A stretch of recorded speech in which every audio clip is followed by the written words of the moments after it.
everybody, and welcome to another episode of Ramble on Movie Review. I am Vlad St. Valentine. With me is Mr. Joseph Bowen. What's going on, man? Not much. Forgot we were recording. Yeah, we are recording. Yeah.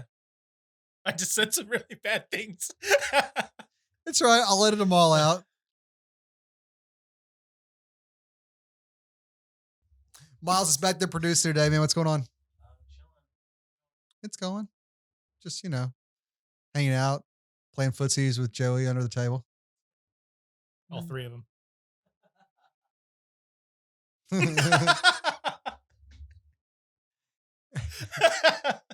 There's just another person down here. It's like, who else there?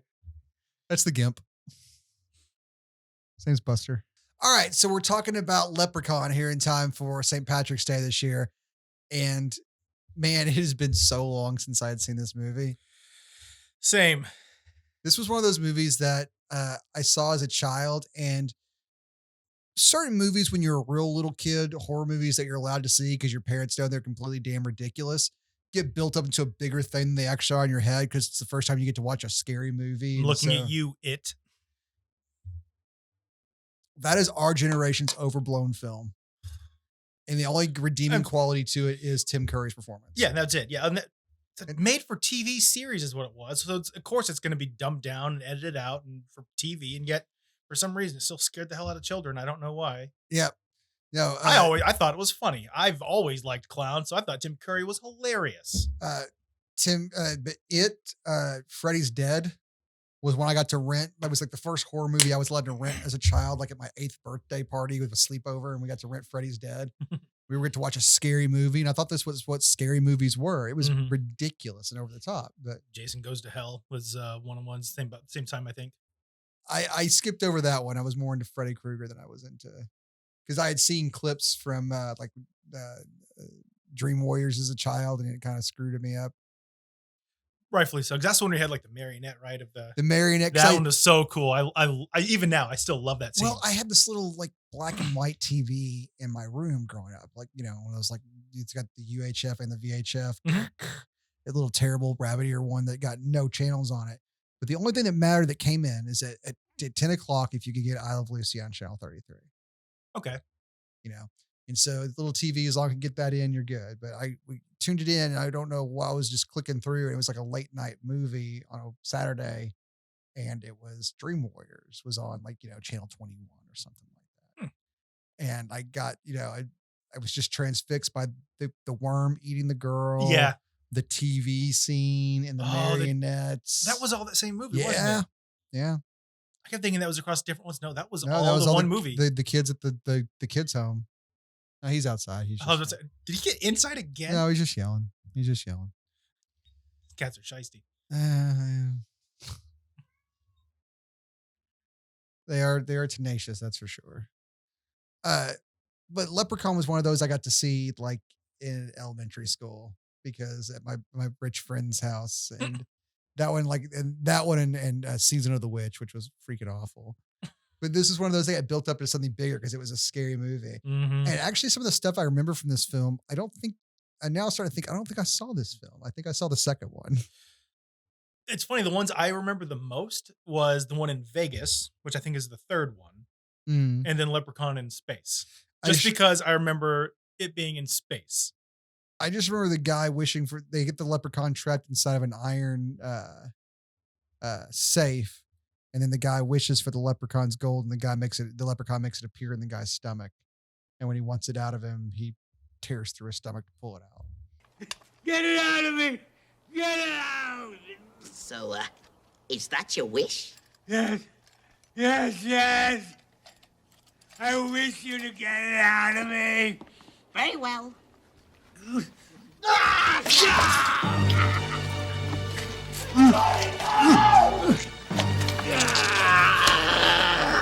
I think that was in the second film, because that's what I remember. Yeah, because I don't remember that. But I do remember my friend telling me all about this movie, because I remember the playing pogo on his lungs. He used to on the schoolyard. My friend would do that little rhyme, This old man, he played pogo on his lung. He's got the little pogo stick, and he's bouncing on the guy's chest to kill him.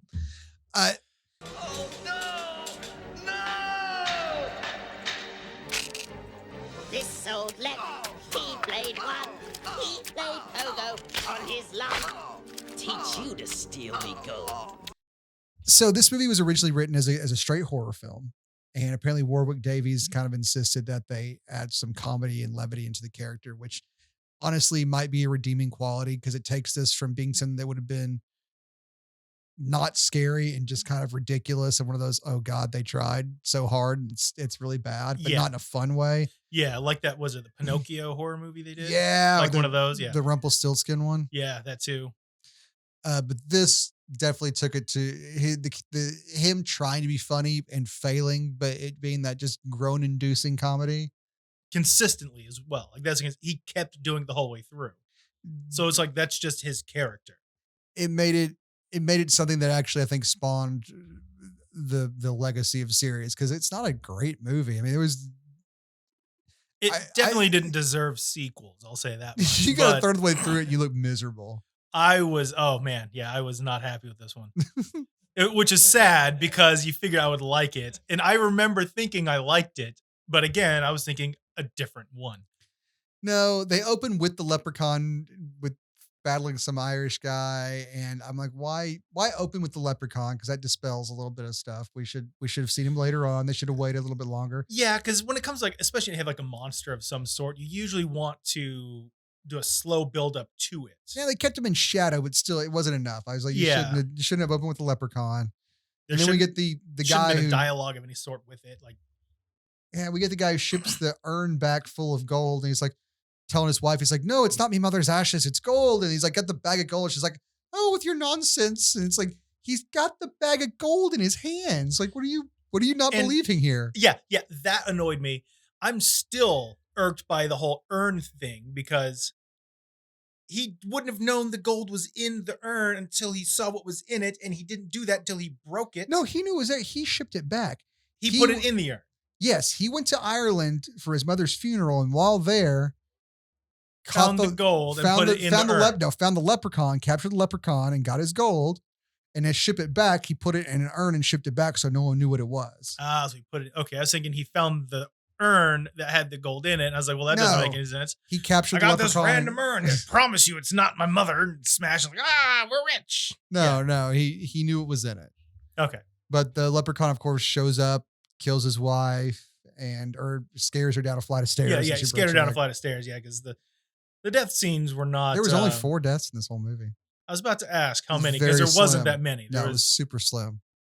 It's still Warwick Davies. It's still Willow. I mean, come on. Willow Offgood isn't going to go on a murder spree no matter how much you pay him. Even Wicked didn't kill anything. No. Well, I don't know. We don't know what they did with the stormtrooper bodies after they knocked them out. They are bears after all. They could have just sit there and eat them all. That's could have been one of those spics. I mean, they were going to cook the others. So, I mean, that does make sense. Oh, yeah. They ate those stormtroopers. They definitely ate the stormtroopers. It's right, that cutesy little scene where they're all like playing drums in the stormtrooper helmets. Yeah, they were hauled out skulls inside there. So y'all remember that while you're watching your little kiddie movie. Their DNA changes. Yup. The skull falls out. Just kick it to the side. Don't look at that. This movie's PG, not PG-13. What they didn't see is when you pan over, another part of the band is the xylophones made out of the ribs. Yeah. Now it's turned into an episode of Animaniacs. Yeah. I will say, though, him using the little child's voice to lure people early on, the creepy little kid's voice, like when he first pops out of the suitcase and scares the wife, and I think he does it again. That was genuinely creepy. Yeah. Some of the voice stuff, where he's imitating someone else's voice was, because they actually showed. But I think that's how you should have been introduced to him. You shouldn't have seen him until that scene, and then like, what's this kid's voice? What the hell's going on here? Yeah, that would make more sense. And then he pops out, and then instead of you've already seen him previously, because I mean, I think it shows him initially at first in his little cave. Shows him in his cave first, and then we go back to America with the guy who brought the gold over, and he attacks them in their house. And so you see him a lot already. You already knew that he makes these rhymes. You've already seen him in his cave, so it's not a big deal. So it's like Puppet Master. We talked about how he kind of dispels all the tension early on by just like, all right, this is a horror comedy. Yeah. And honestly, the effects, he looks like the gremlins or the ogres or where they were in Ernest Scared Stupid. But guy traps a leprechaun after he kills his wife inside of a crate and puts a 4-leaf clover on top of it, which apparently is the weakness. He can't get out of the crate with the 4-leaf clover on it. Goes to pour some gasoline on there, but has a stroke or heart attack while trying to light the gasoline on fire. And I guess the leprechaun's just trapped in the crate with the 4-leaf clover on it. That didn't make sense to me. And also, a gust of wind would have taken that thing off in like a day. Yeah, a gust of wind, or you know what? It sat there for 10 years. They said 10 years, right? In that house? Yeah, because it would have fallen off at some point. And then also, it was just kind of like shriveled up. And what happens after what? It eventually is going to disappear. It's going to go away. Yeah, well, yeah, exactly. And also, all it had to do was just touch the ground. It didn't, like, same distance. It just went from here with the leprechaun here to being here with the leprechaun still there. So it didn't really move that much. He was just keeping the lid on, but I guess he could have kicked out the side. So we've seen he rips the door off. Apparently, it being on the ground means he can just bust through the box. It doesn't matter. The rules are the rules, and they're stupid, but they are what they are. It's Warwick Davis. He can do what he wants. We cut to the future, like 10 years later, and this guy's bought the house because it was cheap. Because I guess because the woman died and a guy had a stroke, so they bought the old O'Reilly place, where the hell it was called. And his daughter is Jennifer Aniston, playing the most Jennifer Aniston character ever. It's not a character. That's just her. Clearly, after seeing this, seeing her in Friends, and seeing her in other movies she's been in, she doesn't act. It's just, hey, here's some words. Just say these words. Emirates Air commercials or whatever, where she's just like, she's freaking out because she's sitting in a regular airplane seat instead of having a private cabin with a shower in it because she's an elitist cunt. So we do skip to the future, and Jennifer Aniston is just being super elitist and bitchy about everything. And like, I'm going to go stay in a motel. This place is gross. And I need a latte, and just being super Jennifer Aniston. And it's just aggravating as shit. But it's almost like how we talked about before with William Shatner and wearing the Star Trek uniform, just going chopping wood. It's just the same thing. They're just like, well, where's Jennifer Aniston? Oh, she's complaining about this old house. Film it. Yeah. Screw it. Done. Yeah. She's being a bitch. We need her to be a bitch. Oh, cool. Perfect. Yeah. Already in character. So what's my character? Yourself, Jen. Look at this dirty old house. Oh, I want a latte. Perfect. Keep rolling. Why do you think that giant lip blood-wearing freak was able to steal your husband from you?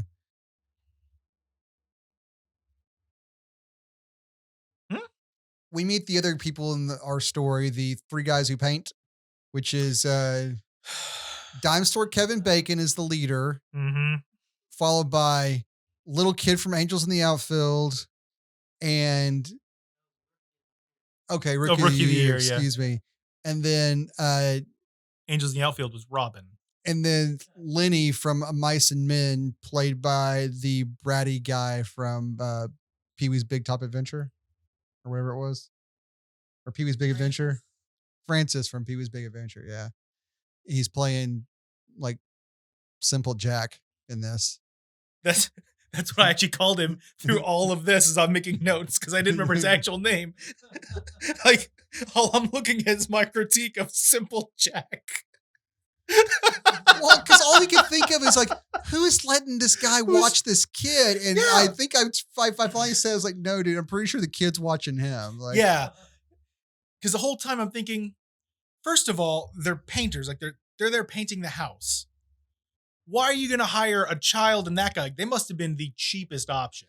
No, or sadly, it might be the only option in this town. Kevin Bacon paints while his kid brother watches their mentally handicapped, friend or cousin or whatever the hell he is to him. Yeah, they didn't really say what their relation is. A burden to the state. Maybe they picked him up somewhere and they get a check every month. So I don't know, man. Maybe that's how that business stays around. Because it certainly didn't look like there's a whole lot of work around there. So yeah. Yeah.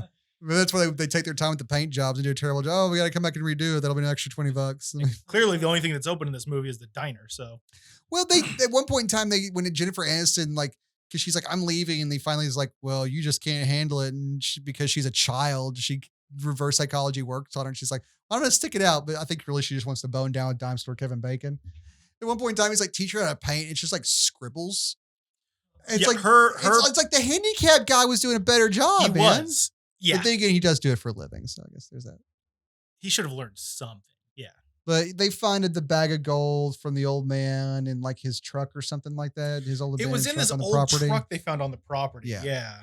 So the kid and him, and then Simple Jack swallows one of the coins for some reason, and they take another one to like the local antique jeweler coin guy who whips out this giant. He just book happens to have a book like, oh, I know what this coin is. Like, you're not gonna know. Yeah. I don't think he found it, but I was thinking to myself, is he such a giant book of leprechaun coins? Let me compare this to the ye old book of leprechaun coinage or whatever. It's like he's looking at like all this like huge cabinetry of just He's like old textbooks. It's all leather-bound textbooks. He's like, no, these are Spanish doubloons. No, these are Gringotts gold from Harry Potter. No, those are the ones from Pirates of the Caribbean. No, we're not going to that universe. We're going to go to this one. I think this is the Leprechaun movie universe gold. Well, Warwick Davies shows up pretty quickly and kills him, dispatches him, and is that when we got the pogo scene? Yeah, because he gets him with the pogo stick, but going off my notes, a pawn shop guy then. Oh yeah, but going off my notes, the local pawn shop guy with his ye old book of ye old tome of ancient Irish treasure. Like he just happens to have the book that has the coin that in this random town. It didn't have the coinage, to be fair. He just started looking for it. Oh, he never actually got to find it. Yeah, it would be, if you had a book of coinage, you would probably do the same thing. But it was just kind of funny because I thought he was going to find it and be like, oh, let me blow off this dusty tome in the back of my pawn shop. Okay, so yeah, we did skip a couple things because at first, according to my notes, Simple Jack lets out the leprechaun and doesn't want a shoe shine. Oh yeah, that's right. Because he lets him out because he hears the sound from the they do the little kid voice. The kid voice in there, yeah. So he lets him out. Oh, and then after they let the leprechaun out, they go back down there to look for him. Like, okay, let's go see see this leprechaun you found. And they come back outside, and that's when they see, as I put it, ooh, Simple Jack double rainbow. Okay, you're gonna have to explain that one. They walked out and saw a rainbow outside, and he's like, "Look, a rainbow! See, I told you there's gonna be a leprechaun." Yeah, he's trying to convince him it was a leprechaun. That is what they did. And then at that point in time, Jennifer Aniston started acting like she had known these guys forever and she was part of the clique. She's like, Ozzy, your stories again. Like, bitch, you have known them for all of 6 hours. Yeah, a couple of hours at most. Like, you don't know these people, their personality. You have no idea. Yeah, you probably don't even know Kevin Bacon's last name. She was ready to go hightail it out of this place and go get herself a cozy hotel room. Then she sees like dime store Kevin Bacon's muscles holding some paint cans. And she's like, I'm part of the group now. She has latched on. Dude, that guy needs to be careful because she's going to have a toothbrush in his house in a week. Yeah. Yeah. Because we know for a fact she still doesn't like that house. No. Nope. That never changed. When she comes over with like some liner for your drawers, like, oh, I just think it'd make it nicer. You're fucked. Yep. You're done. That's it. You're done.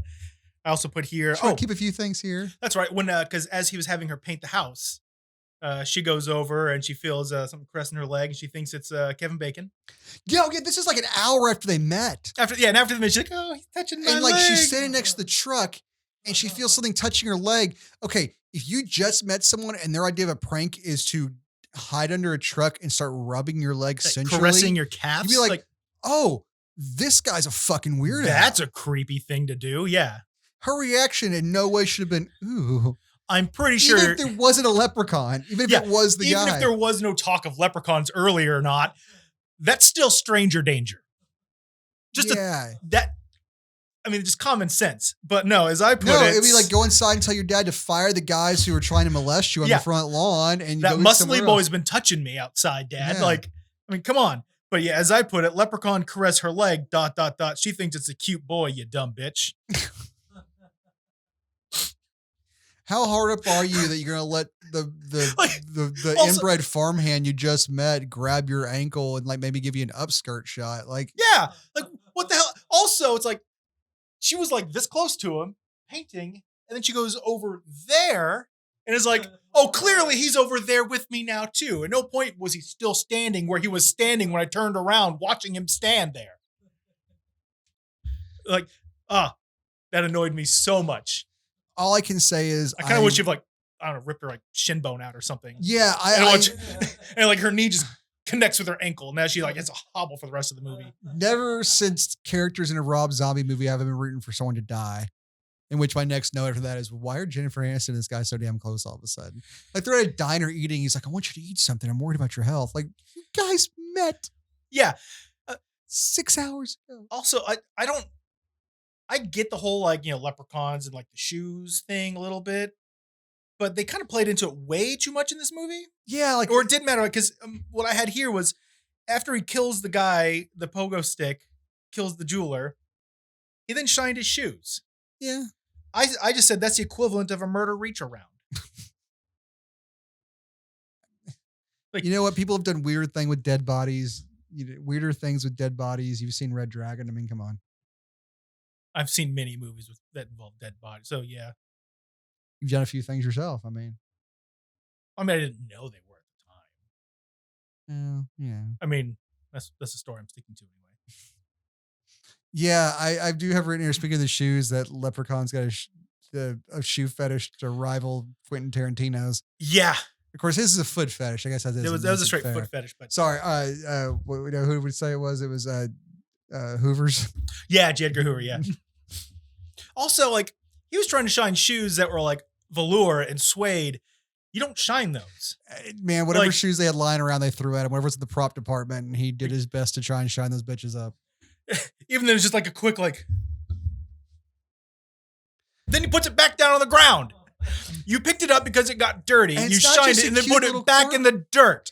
It's not even a cute little quirk either. It becomes like a major thing later because that's how they escape. Yeah, that's how they escape, by throwing a box full of shoes. That's how Jennifer Aniston escapes, leaves everyone else to die. That's right, yeah. That boy that she was all about. She left him for dead. Now when the shit hits the fan, oh, there really is a leprechaun? Deuces. We gots to go. Well, by we, I mean me. I wonder if that was even the plan. They're like, wait, where are you going? We were going to hop in the back. Like, no, it ain't room in here. It's a Jeep. It'll fit all of us. No, I'm good. I got a lot of stuff. No time. It's still here. Bye.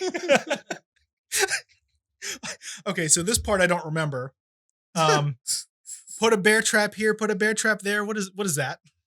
The dime store Kevin Bacon got caught in a bear trap because like he happened to hit the bear trap in the middle of this giant lawn, the one bear trap that was placed by the leprechaun. He placed it. Okay, because I don't remember where the bear trap fights came the leprechaun off while he still has it, and then they get into. Oh, that's when the gang fight started. That's when they jumped the leprechaun into. That's when they jumped him into their gang. Yeah, and I named him OG Lep. Yeah. Isn't it right after that? Isn't it the point where Jennifer Aniston is still pretending there isn't a leprechaun? Yeah. There's still no leprechaun, by the way, at this point. They've all seen it. They've all seen it. They've all laid hands on the damn thing and fought it. She rocked it with a brick, but no, there's no leprechaun. There's no leprechaun. It was only after he demanded his gold. They're like, oh, maybe it's a leprechaun. Yeah. Denial's a hell of a drug. It was just like, yeah, I will say that fight scene was beyond hilarious. Like, that's probably one of my favorite scenes of the whole movie. Old boy in a bear trap, trying to fight the leprechaun on top of him while everyone else is like hitting him with sticks. And it's like, no, my favorite is when Jennifer Aniston decided she was just going to take a pot shot at the Cub Scouts. I forgot she did that. Like, so were you in the Boy Scouts? It's like, Cub Scouts, good enough. Good enough. Like, it was like, well, we know you weren't either of those. with your Beverly Hills attitude. Like, I'm sorry, Valley Girl was not and her vagina. Yeah, equal opportunity. Well, not back then, at least. Certainly, there's not girls in the Boy Scouts back in the day. Yeah, they wouldn't. Yeah, they wouldn't diddle the girls, would they? I don't think they let girls had Girl Scouts. Boys had Boy Miles Scouts. Got it. Okay. No, the girls were recruited to be cookie pushers. The guys were outside and played dodge the pedophile, and the girls stayed inside and pushed cookies. What about when Leprechaun built his own Mad Max golf cart that was like tough enough to topple a truck? Like, it was that little kid's car. Yeah, it was that little kid's thing. No, he built it himself. He came out with his little Shriner, Mad Max Shriner car, and he had the pitchfork on the front, and he was able to knock a truck over with it.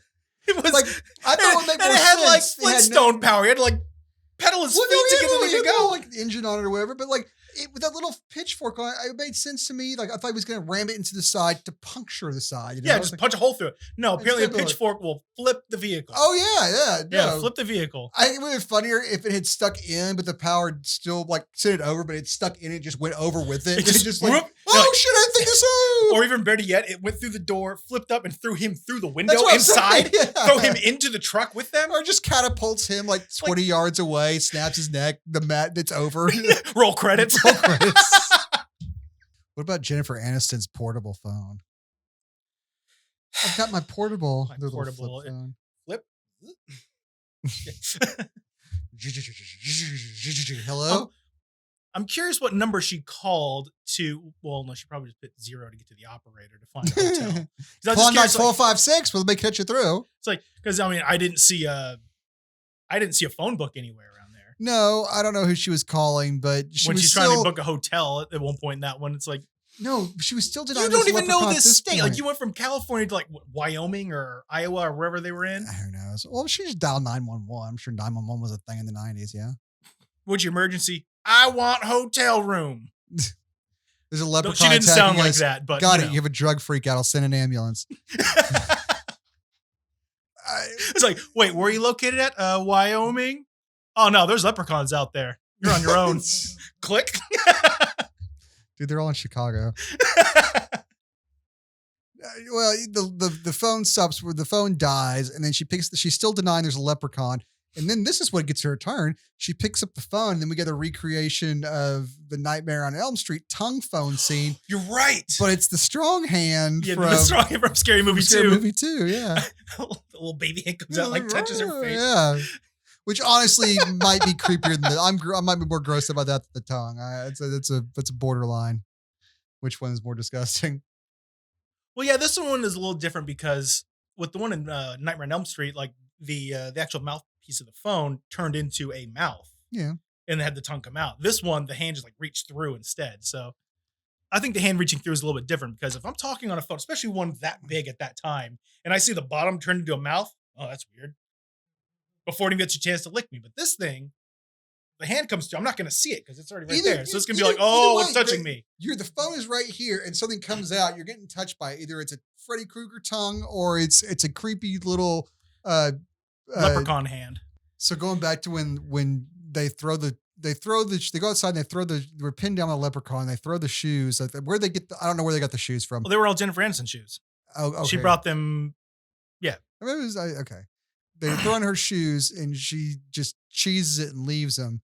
But then the leprechaun follows her. And then we get a scene where he's like skating behind her. We get like a wacky, like him splashing through a wall thing or a fence and leaving his outline. Why was he following her? The gold was with Ozzy. Yeah. He knew who had the gold. He knew she didn't have it, but he still wanted to chase her instead. You know, to be fair, if I would give him the chance between Jennifer Aniston and chubby Special Jack. Simple Jack. Well, here's the thing. Simple Jack clearly not going anywhere, so you get your time with that one. Fair enough. Yeah. But yeah, that was kind of weird. Smashing through the fence and leaving the leprechaun hole in the fence. Very Scooby-Doo like. And then of course it cuts back to them chasing each other around the hallways and stuff. Very Scooby-Doo like. Oh yeah, there was so much Scooby-Doo in this. There was a lot of Scooby-Doo. No, and this. All right, let's just get down to it. Instead of describing this whole damn movie, because it's completely not worth the time to do that with. It's not a good movie. It's not a so good it's bad movie. It's the campy stuff in it doesn't make you really laugh. It's not. Warwick Davis tries to be silly and funny and over the top, goofy, and like does little rhymes and stuff that are just supposed to be ridiculous and make it silly, but like it's mostly none of it. Cringe. None of it. Yeah, it's mostly cringe. It's mostly cringe. Leprechaun skating, him chasing Jennifer Aniston through the hallways where she had to run in slow motion because he couldn't work the damn thing very well, and skating through. Yeah. The sped up him being sped up in the wheelchair and stuff. Just the effects were all. I forgot about that. Yeah, I forgot about that part. It's a lot to take in. Is it even worth? I'm hard pressed to say if it's worth seeing though.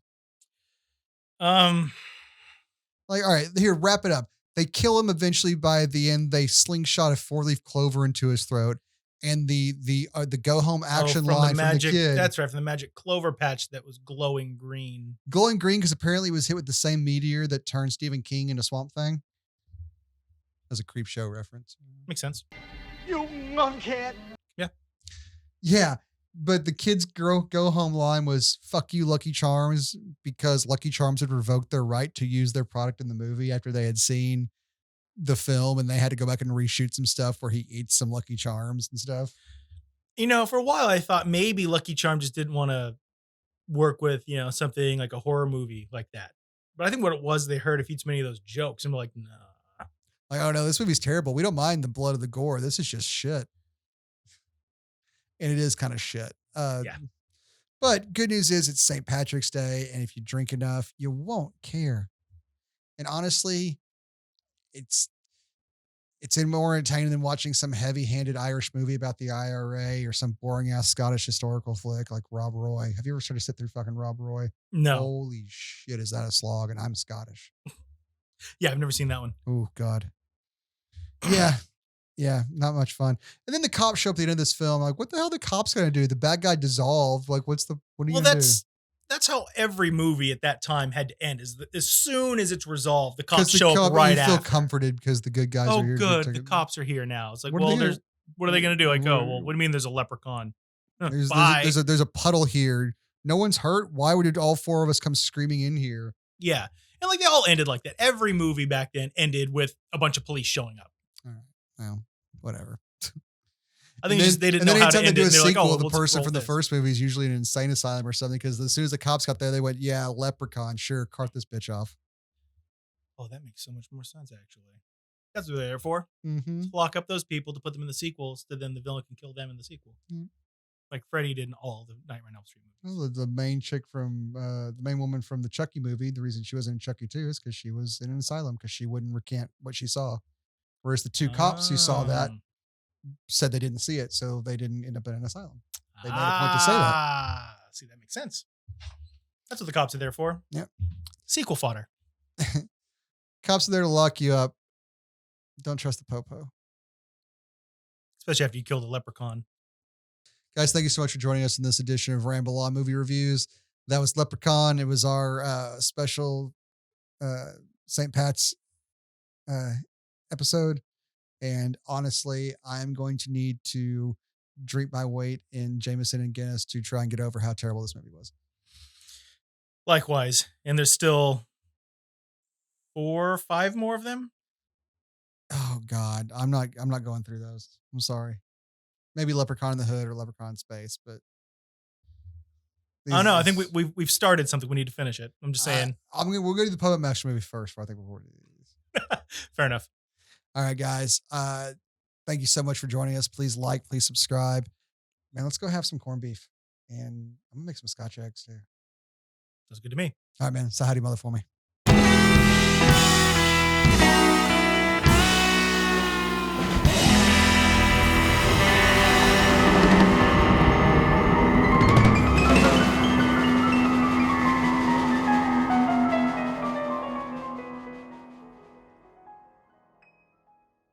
I think what we need to do is find the happy medium for you between sober and I do too. Falling down drunk. Yeah, me too. Just lucid. Like just a little bit. No, I got to find that the middle ground, yeah. Maybe half a bottle of whiskey wasn't a good idea, you know. Science. That wasn't half a bottle, sir, that you had. It was like 2/3. There's not that much left. No, there is not. I put it back there. Yeah. I dumped that glass out too. I was like, I don't even want to look at it.